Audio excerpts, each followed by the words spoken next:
Hello दोस्तों, अमृतुल classes में आप सभी लोगों का स्वागत है। पिछली वीडियो में हमने उत्तर प्रदेश की कृषि एवं उससे संबंधित योजनाओं के बारे में अध्ययन किया था। इस वीडियो में हम लोग उत्तर प्रदेश में सिंचाई तथा नहरों से संबंधित प्रश्न की प्रकृति क्या होती है, सबसे पहले उसको जान लीजिए।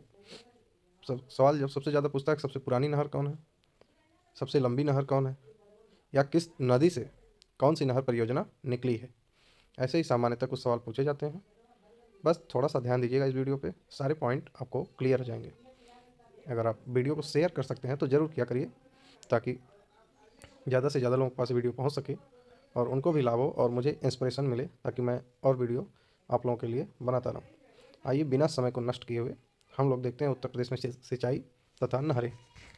अब देखिए, यहाँ पर पहला पॉइंट है कि सर्वप्रथम 1823 में प्रथम सिंचाई कार्यालय सहारनपुर में खोला गया। बहुत महत्वपूर्ण नहीं है। फिर अगला पॉइंट है कि 2017-18 में उत्तर प्रदेश में फसल गहनता 162.42% है। जहाँ पर इंपॉर्टेंट पॉइंट रहेगा मैं वहाँ पे आप लोगों को बता दूंगा। देश में नलकूपों द्वारा सिंचित क्षेत्र उत्तर प्रदेश में सर्वाधिक है। ये सवाल पूछता है कि सर्वाधिक सिंचित क्षेत्र, नलकूपों द्वारा सर्वाधिक सिंचित क्षेत्र कौन सा है, तो कौन सा है? उत्तर प्रदेश। यहीं पे सर्वाधिक किसानी जो सिंचाई होती है किससे होती है? नलकूपों से। यहाँ एक रिपोर्ट भी दी है 2017-18 के अनुसार। नलकूपों द्वारा उत्तर प्रदेश में 74.9%, नहरों द्वारा 15.2%, कुआं द्वारा 8.7%। तो इस बात को याद रखिएगा कि नलकूपों द्वारा सर्वाधिक सिंचाई कहाँ पे होती है? उत्तर प्रदेश में होती है। अब हम यहाँ पे बात करेंगे प्रमुख नहरों की। किसकी? प्रमुख नहरों की। देखिए, सबसे पहला पॉइंट है पूर्वी यमुना नहर। इसे इंपॉर्टेंट लगाइएगा, बहुत महत्वपूर्ण है। एग्जाम में यह सवाल जो है पूर्वी यमुना नहर कई बार आ चुका है। और इसमें आता क्या है कि सबसे पुरानी नहर, उत्तर प्रदेश की सबसे पुरानी नहर कौन सी है? तो पूर्वी यमुना नहर। कौन सी है? पूर्वी यमुना नहर। यह सबसे पुरानी नहर है। इसका निर्माण 1830 में हुआ था और यह फैजाबाद सहारनपुर जिला से निकाली गई है। मतलब सहारनपुर जिला में एक फैजाबाद नाम का स्थान है, वहाँ से कौन सी नहर निकाली गई है? पूर्वी यमुना नहर। शाहजहाँ के समय इसकी खुदाई हुई थी। शाहजहाँ ने इसको खुदवाया था और बाद में 1830 में इसे जो वर्तमान ढांचा है प्रदान किया गया था। फिर अगला है ऊपरी गंगा नहर। क्या है? ऊपरी गंगा नहर। ऊपरी गंगा नहर या हरिद्वार उत्तराखंड से निकली है। कहाँ से? हरिद्वार उत्तराखंड से निकली है। ये बहुत महत्वपूर्ण नहीं है, लेकिन पूर्वी यमुना नहर जो है उसको याद रखिएगा। ऊपरी गंगा नहर का निर्माण 1842 से 1854 के बीच हुआ था।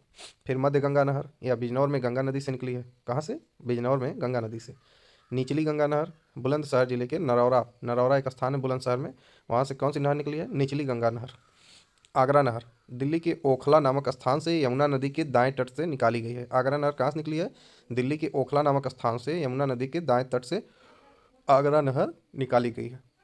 बेतवा नहर, इसको याद रखिएगा, पूछता है एग्जाम में। बेतवा नहर बेतवा नदी से झांसी के निकट परीक्षा नामक स्थान से निकाली गई है। परीक्षा बांध स्थित है। तो परीक्षा जो बांध है किस नदी पर? बेतवा नदी पर। कहाँ पे? झांसी में। इसी बांध से बेतवा नहर निकाली गई है। एक और इम्पॉर्टेंट नहर है शारदा नहर। जैसे पूर्वी यमुना नहर है, वैसे ही शारदा नहर। शारदा नहर से क्या सवाल पूछता है कि उत्तर प्रदेश की सबसे लंबी नहर कौन सी है? उत्तर प्रदेश की सबसे लंबी नहर कौन सी है? तो कौन सी है? शारदा नहर राज्य की सबसे लंबी नहर है। इसका निर्माण 1920 से 1928 के मध्य हुआ था। इस नहर पर खातिमा शक्ति केंद्र स्थापित है। कौन सा शक्ति केंद्र? खातिमा शक्ति केंद्र। लेकिन यहाँ से सवाल यही बनता है कि उत्तर प्रदेश की सबसे लंबी नहर कौन सी है? तो शारदा नहर है।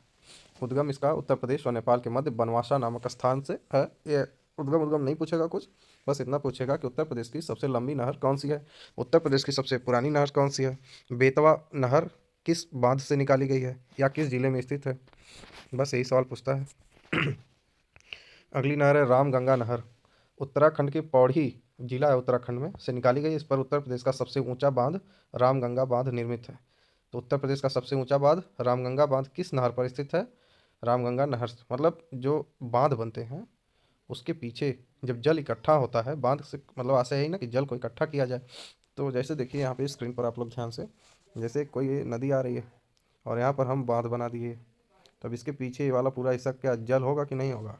जब यहाँ पे जल इकट्ठा हो जाता है जब यहाँ पे जल इकट्ठा हो जाता है तो यहाँ से एक नहर निकाल दी जाती है। क्योंकि यहाँ पे जल की भारी मात्रा रहती है, यहाँ से भी नहर निकल सकती है। तो जल कहीं न कहीं जाएगा तो उसको एक दिशा प्रदान की जाती है। किसके माध्यम से? नहरों के माध्यम से।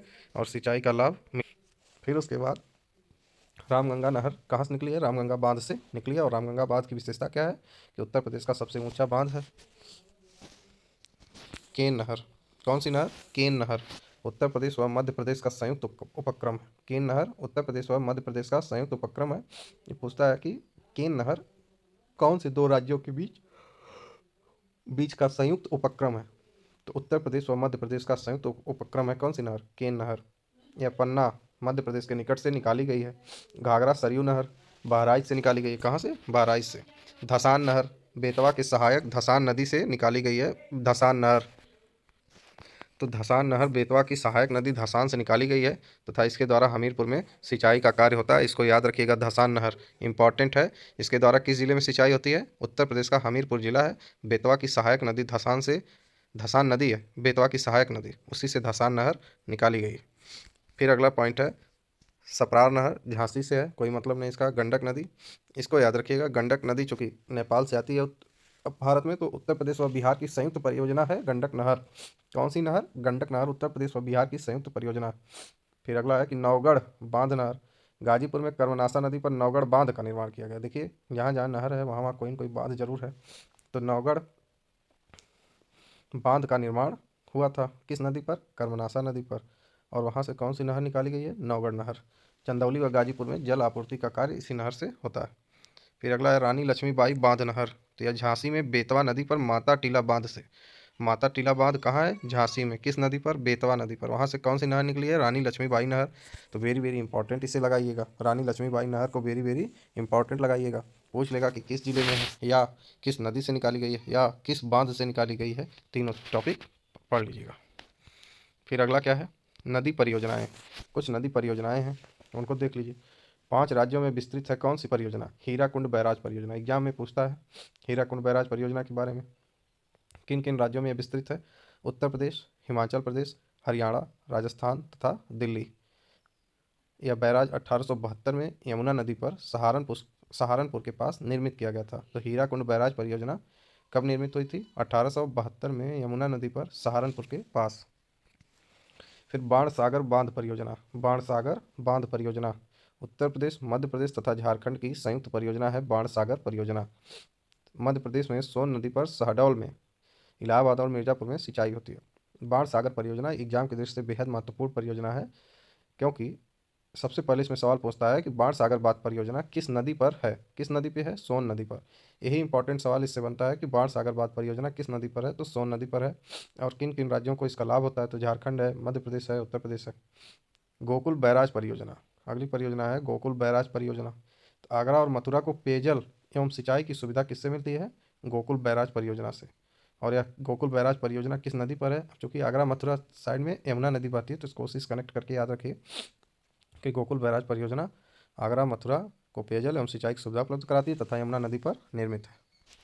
फिर है लौकुश बैराज, यह कानपुर में गंगा नदी पर स्थित है। लौकुश कहाँ है? कानपुर में। आगरा बैराज यमुना नदी पर ताजमहल के समीप जलापूर्ति होती है किससे? आगरा बैराज से। अब कुछ प्रमुख बांध हैं उत्तर प्रदेश के, क्या है? बांध है, इसमें बांध है, फिर नदी और जिला, 3 कॉलम बने हुए हैं, तीनों को ध्यान से देखिए। माता टीला बांध बेतवा नदी पर, माता टीला बांध बेतवा नदी पर, जिला है झांसी। माता टीला बेतवा नदी, जिला है झांसी। ओबरा बांध है, नदी रिहंद, ओबरा रिहंद सोनभद्र। ओबरा बांध रिहंद नदी सोनभद्र जिले में स्थित है। पथराई बांध पथराई नदी झांसी जिला। सलारपुर बांध करदिया नदी महोबा जिला। राजघाट बेतवा नदी ललितपुर जिला। परीक्षा बांध बेतवा नदी झांसीपुर जिला। गोविंद सागर रिहंद नदी सोनभद्र जिला। मेजा बांध बेलन नदी मिर्जापुर क्षेत्र। अब इसमें इंपॉर्टेंट कौन कौन से हैं? सबसे पहला माता टीला इंपॉर्टेंट है, फिर राजघाट, परीक्षा, गोविंद सागर, ये 4 बहुत इंपॉर्टेंट हैं। कौन कौन से?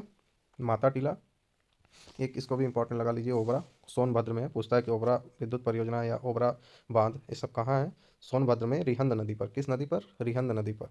इसमें पथराई, सलारपुर, मेजा, ये कोई इंपॉर्टेंट, ये सब बहुत इंपॉर्टेंट नहीं है। माता टीला, ओबरा, फिर राजघाट, परीक्षा और गोविंद सागर, इन्हें याद रखिएगा, ये बहुत इंपॉर्टेंट है, एग्जाम में इनसे सवाल आता ही आता है।